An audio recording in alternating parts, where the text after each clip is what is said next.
హోంమంత్రి అనిత గారు, అంటే ఇప్పటి హోంమంత్రి, అప్పుడు తెలుగుదేశం మహిళా అధ్యక్షురాలుగా ఉన్నప్పుడు అమ్మా అమ్మా అని పిలుస్తారు ఆ పార్టీలో, అది ఏ ఉద్దేశంతో పిలుస్తారో అని చెప్పి చాలా చెప్పనలవి కాని విధంగా ఆవిడ ఆ రోజు మాట్లాడారు కదా.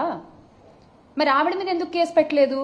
మీకు మహిళలంటే చాలా గౌరవం కదా, పెట్టరు. ఆవిడ మీద మీరు కేసులు పెట్టరు, ఎందుకంటే అలా మాట్లాడమని చెప్పింది మీరే కాబట్టి. మొన్నటికి మొన్న విజయవాడలో దేవిక అనే చిన్నారి జగన్ గారితో ఫోటో దిగితే ఆ చిన్నారిని టీడీపీ సైకోలు విరుచుకుపడి ట్రోలింగ్ చేశారే, వాళ్ళలో ఎంతమంది మీద కేసులు పెట్టారు, ఎంతమంది మీద అరెస్ట్ చేశారు? ఓ చిన్నారులని మీరు పట్టించుకోరు కదా. ఎస్, వాళ్ళకి ఓటు హక్కు ఉండదు కదా, కరెక్ట్, పట్టించుకోరు మీరు. మహిళల గురించనే కాదు, మొన్నటికి మొన్న రాప్తాడు వెళ్తే మా పార్టీ అధ్యక్షులు జగన్మోహన్ రెడ్డి గారు, మీ పార్టీ నాయకులు ఆయన్ని రౌడీ అని సంబోధించారు. నిజంగా అలా సంబోధించొచ్చా అండి? అదా మీరు ఒక మాజీ ముఖ్యమంత్రి వర్యులకి ఇచ్చే గౌరవం? మరి అలా మాట్లాడిన వాళ్ళని మీరు ఎందుకు అరెస్ట్ చేయలేదు? వారిపై ఏ చర్యలు తీసుకున్నారు?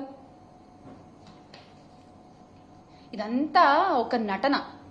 తెలుగుదేశం డ్రామాల పార్టీ కాబట్టి మీరు చక్కగా యాక్టింగ్ చేయగలరు, కాబట్టి మీరు చక్కగా నటించగలరు, కాబట్టి చాలా బాగా నటిస్తున్నారు. వినేవాళ్ళు వెర్రివాళ్ళు అయితే చెప్పేవాళ్ళు చంద్రబాబు అని.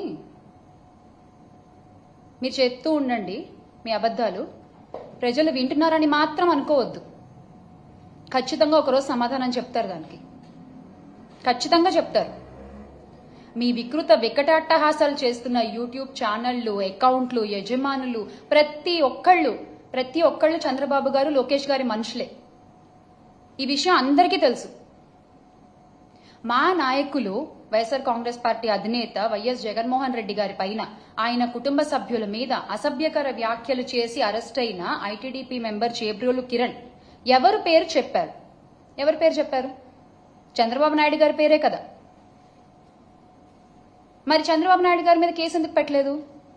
చంద్రబాబు నాయుడు గారి మీద చర్యలు ఎందుకు తీసుకోలేదు? అంత ఓపెన్ గా చెప్పారు కదా కిరణ్. మీకు మహిళలంటే అంత అపారమైన గౌరవం ఉన్నప్పుడు ఆయన పేరు చెప్పారు కదా, వెంటనే చర్యలు తీసుకోవాల్సింది. సోషల్ మీడియా తోడేళ్లను తయారు చేస్తూ ప్రోత్సహిస్తున్నది ఎవరు? రెడ్ బుక్ రాజ్యాంగాన్ని నడిపిస్తున్నది ఎవరు? ఫేక్ న్యూస్ ఫ్యాక్టరీలను ఎంకరేజ్ చేస్తున్నది ఎవరు? వ్యక్తిత్వ హననాలకి పాల్పడుతున్నది ఎవరు? ఈ టీడీపీ సైకోళ్లు, జనసేన తోడేళ్లు, వీళ్ళందరూ సృష్టికర్తలు అసలు ఎవరు?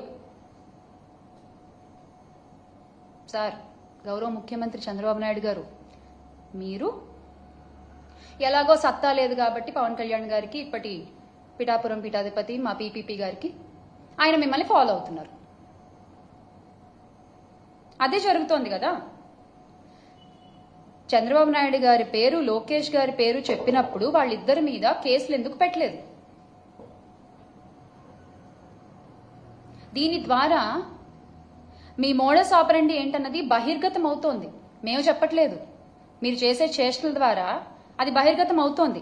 అసభ్యకర పోస్టులు, వికృత కామెంట్లతో ఒక ఆర్గనైజ్డ్ క్రైమ్ చేస్తూ సోషల్ మీడియాలో ఐటీడీపీ కార్యకర్తలు చెలరేగిపోతుంటే, మహిళల్ని కించపరుస్తూ వ్యక్తిత్వ హననాలు చేస్తూ కామెంట్లు పెడుతూ వాళ్ల మీద పడి విర్రవీగుతుంటే మీరేం చేస్తున్నారయ్యా అంటే స్టేజ్ పైన కామెడీ స్కిట్లు చేసుకుంటున్నారు. సార్, మీరు చేసే పని అది. దాన్ని చూసి మీరు కింద క్లాప్స్ కొడుతున్నారు. వ్యక్తిత్వ హననం అనేది అసలు టీడీపీ పార్టీ జీన్ లోనే ఉంది. ఎస్, మీ క్రోమోజోమ్స్ లోనే అది ఉంది. స్వర్గీయ ఎన్టీఆర్ గారికి వెన్నుపోటు పొడిచిన దగ్గర నుంచి ఇది మొదలైందని చెప్పొచ్చేమో. ఆ ఎపిసోడ్ తో ఎగ్జాక్ట్ గా ఇది మొదలైందని చెప్పుకోవచ్చు మనం. క్యారెక్టర్ అసాసినేషన్ అనేది మీ పార్టీ జీన్ లోనే ఉంది. అది ఏ రకంగా కొనసాగిస్తున్నారు ఈ రోజు వరకు అనేది ప్రతి ఒక్కళ్ళు చూస్తూనే ఉన్నారు. 2014 ఎన్నికల్లో అసలు సైకో అనే పదం వాడింది ఎవరండి? చంద్రబాబు నాయుడు గారే కదా. మరి అది కరెక్టా? అలా మాట్లాడొచ్చా? రాష్ట్రంలో ఒక మాజీ ముఖ్యమంత్రి కుమారుణ్ణి ఉద్దేశించి ఈ తరహా కామెంట్లు చేసింది చంద్రబాబు నాయుడు గారే కదా. మరి దాని అర్థం ఏంటి? ఒక వ్యక్తిని డైరెక్ట్ గా ఎదుర్కోలేక, ఆ వ్యక్తికున్న జన బలాన్ని ఎదుర్కోలేక మీరు వెంటనే సైకో అనేటువంటి ఒక కొత్త పిక్చర్ని తీసుకొచ్చారు. అది కరెక్టా?